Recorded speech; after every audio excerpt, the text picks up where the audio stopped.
Hey guys, this is a proper task guide for the Punisher Part 5. For this task, you have to find an AK-74N, an M4A1, as well as 2 PM pistols in raid, and then hand all of those over. You also have to go and eliminate 10 PMCs while wearing a pack of body armor, as well as a 6B47 helmet, and you can kill these PMCs on any map that you want. As mentioned in the intro, you do have to be wearing this pack of body armor as well as the Ratnik helmet or the 6B47. You can use either the regular one or the digital Flora cover. It's up to you on whichever one that you have. So in order to get your hands on these items, you can buy them directly from the flea market, or you can get them from Level 1 Ragman and Proper. So Ragman sells the pack of body armor for 29,000 rubles at Level 1, or he also has a trade for 3 half masks, and he also has a trade for the Ratnik helmet, just the regular version, for 2 bleach. At Level 2, Ragman also has a trade for the Ratnik helmet for the digital Flora version for 7 dog tags that are greater than or equal to Level 10. And at Level 1 Proper, he also sells the Ratnik helmet, just the regular version, for 33,000 rubles. So the first weapon that we are going to talk about that you have to find in raid in order to hand in is going to be the M4A1. You can actually obtain this weapon as a task reward for completing the Punisher Part 4, which was the last task. So I usually just strip it of all of the attachments and then hand it in as a bare gun. Because if you hand it in as the SOP Mod 2 edition, which you do get as the task reward, then you're just literally handing away money. The other task that you get as a reward for is Cargo X Part 2 and also from Peacekeeping missions. So usually I'll just make sure that I keep one of these guns around in order to pass it in whenever I do come up with the Punisher Part 5 task. The other way that you can get this with Found in Raid status is that the scavs can bring it to you via your scav case, or you can also find it in ground caches, in weapon crates, or also in the 4x4 loot boxes. The next weapon is the AK-74N, and you can find this on the bodies of scavs, which will have the Found in Raid status. It doesn't matter what durability it is, or if you are impatient, then you can always go into your workbench and then you can craft it here in the workbench, and then this is all that it requires for you to craft it. And then that will have a Found in Raid status, and then you can pass it in. Or you can always find it in ground caches or also in weapon boxes or crates. And lastly is the PM pistol, and this one is probably going to take you the most time just because whenever you do tend to need something, then it is very elusive, but you can find this on the bodies of scavs or also in ground caches or in weapon crates or in the 2x2 or 4x4 boxes. And another thing is just to make sure that it is the PM pistol variant, that it is not this PMT version of the gun, because the PMT in brackets will not count towards the task. So if you do happen to find this, then it is just kind of a tease and not actually what you are looking for. And so realistically, this PM pistol and then the AK-74N should be the more difficult items to obtain for this task, because you were just handed Found in Raid M4 at the end of the last task that leads into this one. So as long as you still have that or another one lying around, like I said, make sure you strip off all the parts and then hand in that M4. And then the easiest way to obtain these items is probably to utilize your scav, because you can actually spawn in with either one of these guns, and then you can also go around and loot in your scav with more of a risk-free way. So if I had to give you any word of advice, is to basically alternate your scav and your PMCs until you find the pistols or the AK-74N.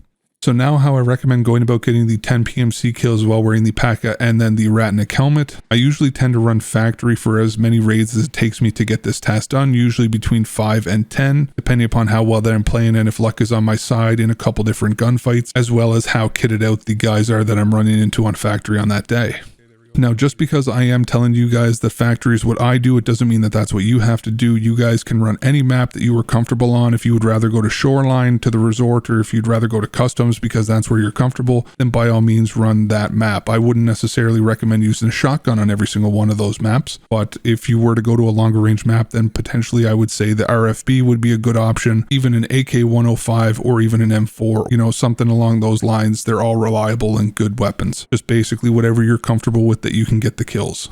Because even though you have to wear the pack of body armor, which is basically like covering yourself in paper mache, you do have the benefit that you can pick whatever gun and ammo that you are comfortable with, and then any way that you decide to kill a PMC will count towards the task, so you can actually double dip and get some kills towards your grenadier if you so choose. Now in factory, the places that you are going to mostly run into PMCs is definitely going to be glass hallway / forklifts, as well as throughout that entire 3-story offices area, and then over by the med tent, sometimes you will meet some people over there. Usually I will run as a solo or a duo because there are only 6 PMC slots available per raid, and it will also decrease some confusion in terms of where your teammate is and so that you don't TK anybody. So that will leave me with up to 3 to 5 different PMC spawns that I could farm while playing a raid. Now the guns that I tend to recommend are either going to be shotguns because of the close proximity and then the kind of ease of use, as well as a UMP45. You could also use a Vector or an MP7 if you are more comfortable with those or happen to have them in your stash. But just as I've told you guys before, the UMP is just super versatile, it's cheap, it's easy to use, and you don't even really have to aim it. And then the shotguns is basically the same thing. Any of the semi-automatic shotguns like the Sega 12, MP153 or 155, those are all goated with some flechette, because flechette will definitely destroy people that are coming in relatively naked trying to get pistol kills, or it will also destroy people's armor.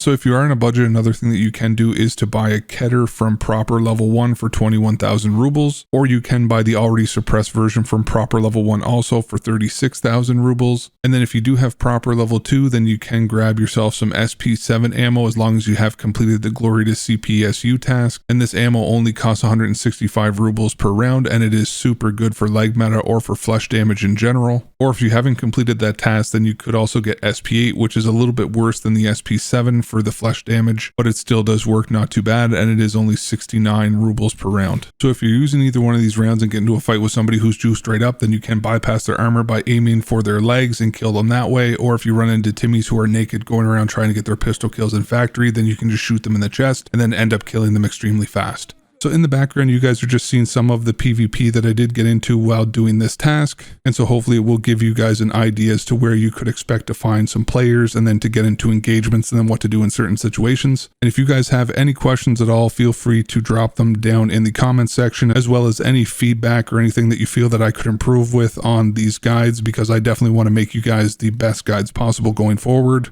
And hopefully you guys found this guide useful and it did help you to complete this task. Thank you guys so much for stopping by and watching the video, and have a fantastic rest of your day.